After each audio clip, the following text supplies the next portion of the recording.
शर्मा। अपने चैनल की शुरुआत में मैं अपनी पहली वीडियो जिसमें मैं आपको कक्षा 9 के पाठ 1 रेदास को पढ़ाने जा रही हूँ। आइए हम उस पाठ की शुरुआत करते हैं। रेदास पाठ को पढ़ने से पहले मैं आपको इसके बारे में थोड़ा सा इंट्रोडक्शन देना चाहूंगी कि ये कौन थे। रेदास नाम से विख्यात संत रविदास का जन्म 1388 में हुआ था और जो इनका निर्वाण था वो 1518 में बनारस में हुआ था। ये कृष्ण जी के बहुत बड़े भक्त थे। इन्होंने कृष्ण के लिए काफी कुछ लिखा था और अपनी भक्ति को उजागर किया था। मूर्ति पूजा, तीर्थ यात्रा जैसे दिखावों को ये नहीं मानते थे, उसमें ये विश्वास नहीं करते थे। रेदास ने अपनी काव्य रचनाओं में सरल और व्यवहारिक ब्रज भाषा का प्रयोग किया है। ये एक सीधे साधे संत कवि थे और इन्होंने कई अपनी ऐसी कृतियां लिखी थी जिसमें इनका जो पूरा योग था वो बस यही था कि कृष्ण भक्ति को साबित करना। आइए हम इनके कुछ दोहों के बारे में पढ़ते हैं और समझते हैं कि इन्होंने अपने दोहों में क्या कहना चाहा है। इस तरीके के कवि के कोई भी अगर दोहे होते हैं तो वह आपको कुछ समझाने के साथ साथ एक भक्ति मार्ग को भी दिखाते हैं। हम रोजमर्रा की जिंदगी में इन चीजों को नहीं समझ पाते, लेकिन हम जब इन्हें पढ़ते हैं तो हमें कई ऐसी चीजों का ज्ञान होता है जिनसे हम अनजान होते हैं। जैसे इनका एक पहला पद है, अब कैसे छूटे राम नाम रट लागी, प्रभु जी तुम चंदन हम पानी, जाकी अंग अंग बास समानी। इस दोहे में उन्होंने ये कहा है कि मेरे को जो राम की रट लग गई है, मुझे जो हर वक्त राम शब्द की रट लगी हुई है, वो मुझसे अब कैसे छूटेगी।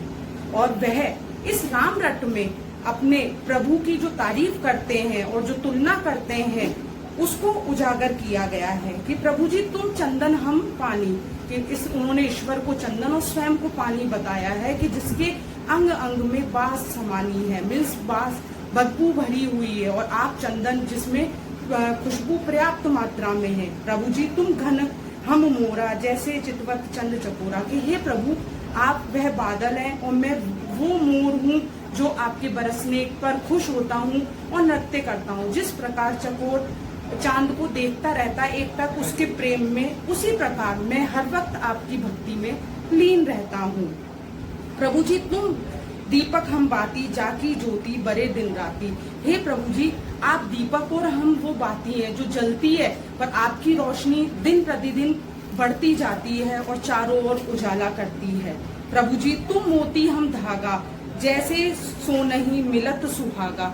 हे प्रभु आप मोती हैं और मैं वह धागा हूँ जिसमें वह मोती पिरोए हुए हैं। जिस प्रकार सुहागे से मिलकर सोना और निखर जाता है, उसी प्रकार आपकी भक्ति से मुझ में भी और निखार आ गया है। प्रभु जी तुम स्वामी हम दासा, ऐसी भक्ति करे रेदास। यहाँ रेदास खुद को राम का भक्त बताते हुए कह रहे हैं कि हे प्रभु मैं आपका एक छोटा सा दास हूँ और आपकी भक्ति करना चाहता हूँ, आपकी भक्ति में मैं लीन रहना चाहता हूँ।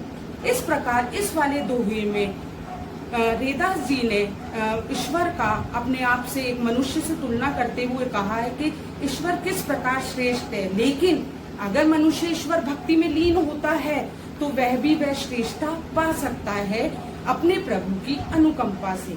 अब उनका एक दोहा और है, ऐसी लाल तुझ बिनु कौन करे, गरीब निवाजू गुसैया मेरा माथे चत्रु धरे।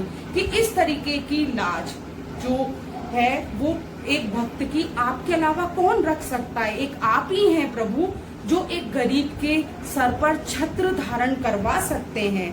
जाकी छोटी जगत कहूँ, लागे तापर तुम्ही डरे, नीचों ऊंच करे मेरा गोविंदा काऊ से न डरे। और जो गरीब व्यक्ति है उसकी भी लाज एक मेरा गोविंद ही है जो रख सकता है और उसको एक राजा के समान उठा सकता है, बना सकता है। ये काम मेरे गोविंद का ही हो सकता है। नामदेव कबीरू तिलोचनो सदना सेनु तरे, कही रविदासु सुनो रे संतों, हरि जीहू ते सबे सरे। और आपने नामदेव, कबीर और तिलोचन और सदना जैसे कई नीच लोगों पे अपनी अनुकंपा करी है और उनको महान बनाया है। तो हे प्रभु मैं रेदास आपका भक्त हूँ, आप मुझ पे भी अपनी कृपा दिखाएं, अपनी कृपा दृष्टि को रखें। इस प्रकार इसमें रैदास जी ने अपने प्रभु को उस महान शिखर पे बताया है कि जो किसी भी गरीब पर दया करने वाले और उनका उद्धार करने वाले हैं। ये दोहे आपको संसार में किस तरीके से हमें जीना चाहिए और किस प्रकार इस संसार का जो मेन आधार ईश्वर है उस तक पहुंचने में सार्थक सिद्ध हो सकते हैं। मुझे आशा है कि आपको ये दोहे समझ में आए होंगे। तब तक के लिए हम इनको यहीं समाप्त करते हैं। हम नेक्स्ट वीडियो में एक नए जोश के साथ फिर मिलेंगे। बाय।